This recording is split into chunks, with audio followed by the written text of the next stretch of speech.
Olá, meu nome é Everton e vou estar apresentando esse artigo que tem como título Síndrome de Burnout em professores da educação básica de Teresina durante a pandemia da Covid-19. Tem como autores a Elaine dos Santos Silva, o Francisco Valdivino Rocha Lima, a Elaine dos Santos Silva Barroso, a Lázaro Nascimento Silva e o Everton dos Santos Silva. Bem, no final do ano de 2019, foi anunciado, né, para todo mundo a descoberta dessa nova cepa do coronavírus na China. E logo há alguns meses foi declarada a emergência de saúde pública, né? Então, para conter esse avanço da Covid-19, devido à sua taxa de transmissão, foi acordado algumas medidas preventivas, como o lockdown, o uso de máscaras, a lavagem de mãos e principalmente o distanciamento social. E com isso, no ensino, nas escolas, houve a suspensão das aulas presenciais por tempo indeterminado, e isso também causou uma dificuldade, né, nesse manuseio dessas novas tecnologias, tanto por parte dos alunos, também como dos professores, para o uso dessas aulas remotas à distância. Então, o problema de pesquisa desse artigo é averiguar se a síndrome de burnout, a exaustão, a despersonalização e a falta de realização pessoal, né, esteve presente nos professores da educação básica de Teresina durante a pandemia da Covid-19. Com o objetivo geral, também houve a avaliar essa presença da síndrome de burnout em professores de educação básica da cidade de Teresina durante a pandemia da Covid-19. Como objetivos específicos, temos observar os fatores que levaram os docentes a desenvolver a síndrome de burnout no contexto dessa pandemia da Covid-19, verificar se houve um aumento do adoecimento físico e mental dos docentes com o distanciamento social, e também comparar sobre a prevalência da síndrome de burnout entre os docentes oriundos das instituições públicas e privadas. Na metodologia, houve um caráter descritivo, quanto à abordagem, classifica-se como quantitativa, fazendo uso de uma pesquisa de campo através de um levantamento survey, e também foi empregado o questionário como instrumento para a coleta de dados. Foi utilizado a escala de caracterização de burnout, o SCB, validado por Tamayo e Crocoli, em 2009, né, o trabalho deles, que avalia as 3 dimensões da síndrome de burnout: a exaustão emocional, a desorganização, a desumanização e a realização pessoal ou decepção no trabalho, né? Foi um total de 35 perguntas em uma escala tipo de Likert, de 5 pontos, né? O primeiro discordo totalmente, e vai até o 5, né? Concordo totalmente. E uma de caráter subjetivo, juntamente com características sociodemográficas. Foi também compartilhado esse questionário no Google Forms, né, composto de algumas partes. Né? A primeira, questões sociodemográficas, e uma segunda parte, as questões da escala de validação de burnout, o SB, e uma pergunta aberta sobre a Covid-19, como a Covid-19 afetou o trabalho, né, e foi respondida através do aplicativo WhatsApp e também por e-mail. Foi um total de 61 respondentes, né, pesquisados, e para análise dos dados foi utilizada a planilha do Excel e análise descritiva dos dados em questão.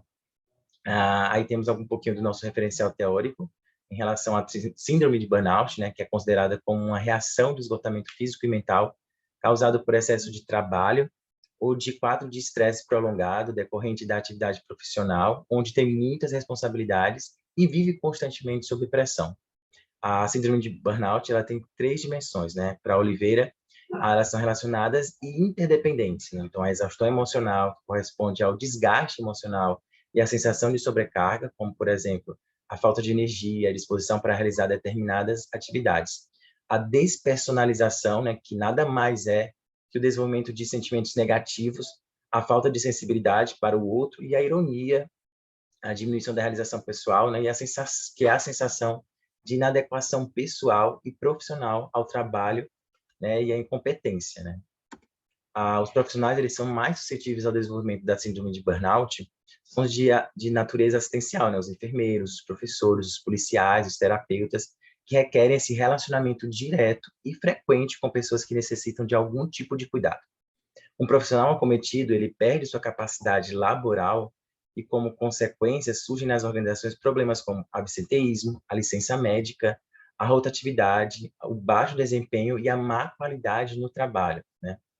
Além de distúrbios individuais, como a depressão, problemas de saúde, uso de drogas e reclamações psicossomáticas, né? Além de atitudes inadequadas, como a insatisfação no trabalho, a falta de comprometimento organizacional e a intenção também de abandonar o trabalho, que são indicadores que podem ser utilizados pelos gestores de avaliação da saúde dos trabalhadores e da organização ali de ensino.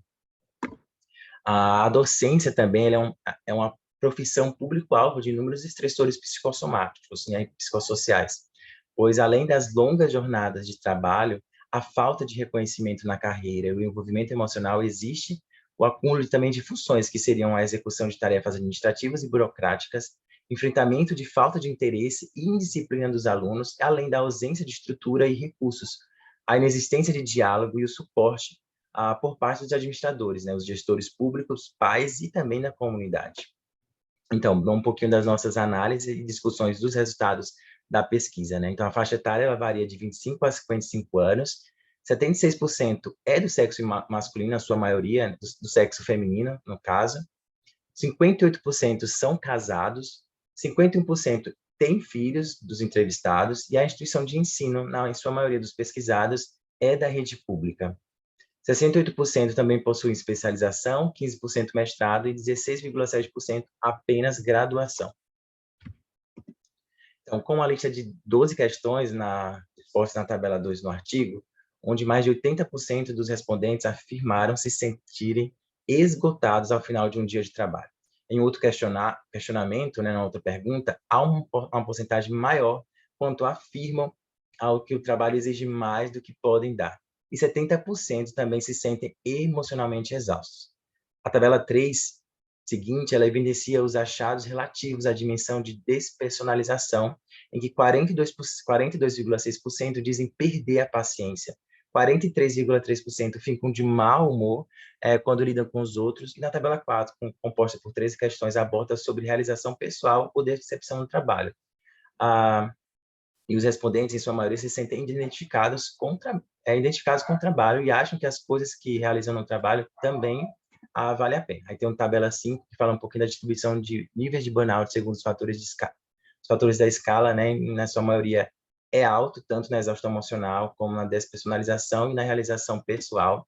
E a tabela 6, né, que é um pouquinho da distribuição dos níveis de burnout, tanto na escola pública como embaixo na escola particular, né? E tem alguns dados aí, na sua maioria, é um nível alto, tanto na escola pública quanto na escola particular.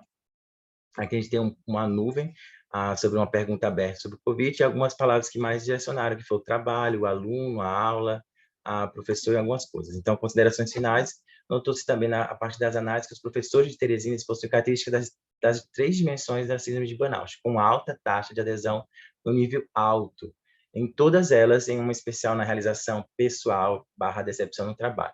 Que podemos concluir que os docentes estão mais desmotivados e esgotados com essa nova modalidade de ensino, né, agravado com o distanciamento social, principalmente o gênero feminino, com filhos.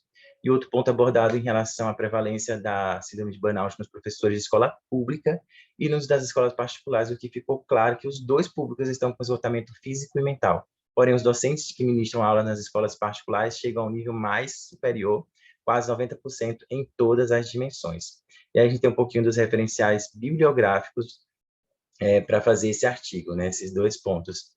E é isso, obrigado pela atenção